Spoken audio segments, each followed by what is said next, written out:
Hello guys, welcome back to my channel. তো অনেকদিন পর একটা মিনি ব্লগ নিয়ে তোমাদের সামনে চলে এলাম। তো এটা সরস্বতী পুজোর আগের দিনকে আমাদের রাজপুর বাজারে আমি আর শারদীয়া চলে গিয়েছিলাম শপিং করতে। তো গোলাপ ফুল কিনবো বলে গিয়েছিলাম। আরো কিছু টুকটাক কেনাকাটা ছিল। আর ওই দিন গোলাপ ফুলের দামটাও হিরের থেকেও বেশি ছিল। তো আমরা প্রচুর শপিং করেছিলাম আর বলছিলাম এখানে ওদের জন্য আমরা সারপ্রাইজ প্ল্যান করছি, আমরা জানি না ওরা হয়তো আমাদের জন্য কিছুই করবে না।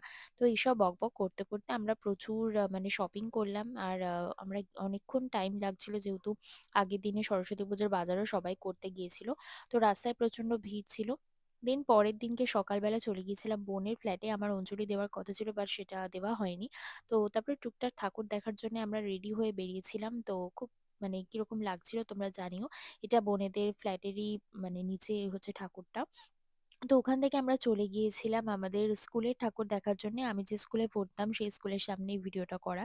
বাট স্কুলের ঠাকুরটা দেখাতে পারিনি, কারণ দুপুরবেলা লাঞ্চ টাইম ছিল, তো সেই সময় স্কুলটা বন্ধ ছিল। তারপর বোন যে স্কুলে পড়তো আর আমার বর যে স্কুলে পড়তো একই স্কুল, তো সেখানে গিয়েছিলাম ঠাকুর দেখতে। তো সেখানে প্রচুর এক্সিবিশন করেছিল বাচ্চারা, আমরাও যখন ছোট ছিলাম সে আমরাও করতাম।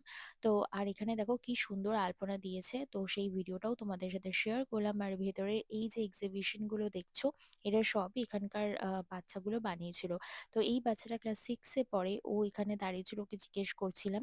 তো সামনে এই যে পিঙ্ক কালারের মানে একটা চেন রয়েছে ওয়াল হ্যাঙ্গিং, তো সেটাই ও বানিয়েছিল।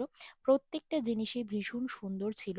দেন আমরা চলে গিয়েছিলাম আমাদের গৌতম সঙ্গে ঠাকুর দেখতে। তো ওখানে প্রত্যেকবারই শাকসবজি, ফল আর গাছ মানে সবকিছুর এক্সিবিশন হয়। ফার্স্ট, সেকেন্ড, থার্ড এখানে লেখাই রয়েছে, তোমরা দেখতেই পাচ্ছ আশা করছি।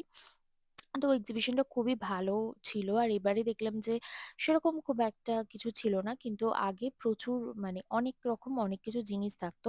আর এরকম সুন্দর একটা মানে প্যান্ডেল করেছে, সেটাও তোমাদের সাথে শেয়ার করলাম। দেন আমাদের বাড়িতে চলে গিয়েছিলাম। মা তো অ্যাজ অলওয়েজ সবসময় রান্না করতে থাকে। আর সরস্বতী পুজোর স্পেশাল কুলের চাটনি এখানে তোমাদের সাথে শেয়ার করলাম, সেটাও মাই বানিয়েছিল। এছাড়া ছিল ভোগের মতো খিচুড়ি আর পায়েস। আর তার সাথে ছিল আলুর দম, তো সেদিন নিরামিষ ছিল। তো আমরা সবাই মিলে খাওয়া দাওয়া করে নিলাম, তারপরে ব্যাস আর কিছু করিনি। তারপরে যেটা হলো সেটা হচ্ছে আমি আর বোন চলে এসেছিলাম আমাদের ফ্ল্যাটে, টুকটাক কিছু ভিডিও বানিয়েছিলাম। আর এখানে আমরা রাত্রিবেলার জন্য সবকিছু ডেকোরেট করতে লেগে গিয়েছিলাম। আমি বানাচ্ছিলাম সেই দিনকে খাবার, আর এখানে সব সাজানো হয়েছিল। ওদের জন্য একটা ছোট্ট কেক অ্যারেঞ্জমেন্ট করা হয়েছিল।